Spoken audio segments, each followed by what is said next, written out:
Hello there. Funny thing, politics.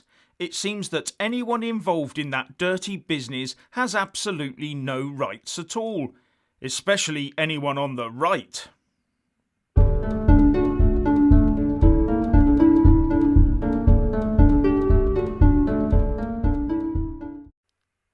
Firstly, please subscribe and like this video to give my channel a boost, and I'm always uploading new content, so please do check back daily. The Dominic Cummings circus is now getting truly out of hand. There are all sorts of allegations and counter-allegations and half-truths and outright lies being bandied about, just like they were cast-iron truths. And those trying to make a quick buck by getting a photo or trying to trip him up in an ambush interview outside his house have broken the social distancing rules in a far more flagrant manner than Cummings is alleged to have done. In fact, they've positively hounded and harassed both him and his family, including his young son. The police ought to hire them the next time they need to kettle some rioters.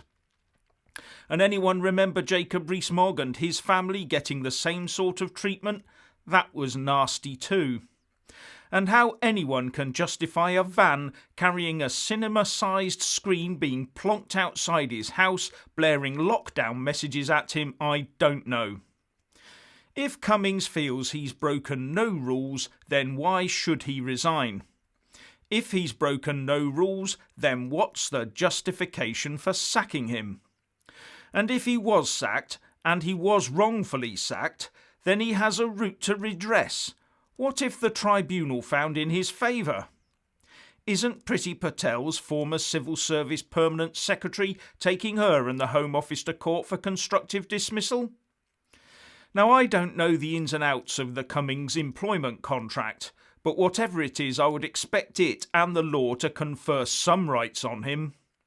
Rights that protect him from a vicious, baying mob that is fixated on shedding political blood, right or wrong. And if the employer cannot find fault with his behaviour, then surely that employer has the duty, yes, the duty to defend him. What I find difficult to understand are all those weaselly Tory MPs who are trying to get Cummings sacked, because it looks bad. Or maybe because really they just hate him and Brexit. If that's what they want, then every time one of those MPs does something that looks bad, then as their employers, their constituents should be able to sack those MPs, shouldn't they? Not wait until proof arrives, and not wait until the end of the 5-year term. No, get some press out and force them to resign, and if they don't resign, have the power to sack them anyway. But those MPs wouldn't vote for that, would they? If those Tories feel strongly enough about it, then resign the whip or resign that ministerial position. Dominic Cummings is not a politician. He is an advisor, an employee with employment rights. And any conversation Cummings had with his employer is surely confidential. And those on the left of all people should understand that.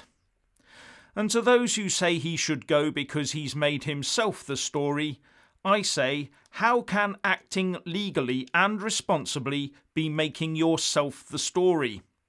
It is those that use what are at best half-truths that are fanning a story from nothing. And then I hear people saying that Cummings should put himself up for a public trial by media by doing a press conference and producing a complete diary of events and explain minute by minute what he did and the reasons why. What a crass idea. Are we then to have all government officials and civil servants having to withstand a trial by press before anything has been proven, all on a whim of a story from the press? So all it takes is for someone to start a rumour running about anyone, and the poor targeted individual then has to stand before the world and explain themselves without recourse to due process. Not sure I'd want to live in a country that advocated that idea. And how many human rights does it violate? At the end of the day, allowing the press to run your hiring and firing based on unsubstantiated allegations and what they choose to tell the public, and not running your employment policy based on truth or employment law is surely one route to anarchy. Anyway, if you want to hear more from me, please don't forget to subscribe and also press that little bell, or you won't get any notifications. And if you want to see more of me, buy a mug with my mug on it. So what do you think about this Dominic Cummings circus? Please share and comment, and thank you for watching. Please do like and share this video, and also subscribe to my channel. And when subscribing, please do remember to press on the little bell next to the subscribe button. That way you'll get an alert every single time I put up a new video. And thank you very much for watching.